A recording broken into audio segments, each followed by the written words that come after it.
dahil agdama nga ordinansa iti probinsya. So nagatendar, aditi nagatendar, and at the same time illegal officer tayo kung dagiti abogado iti isang mga palawigan isong natatang posisyonan nga lukas ganyan dagiti matiliw basta kung ganay katiblaki di abo mabalin nga maikabil ka dagiti government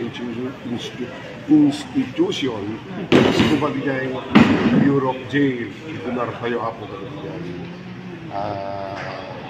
basta negative laki di mabalin na po mga ma-dispose so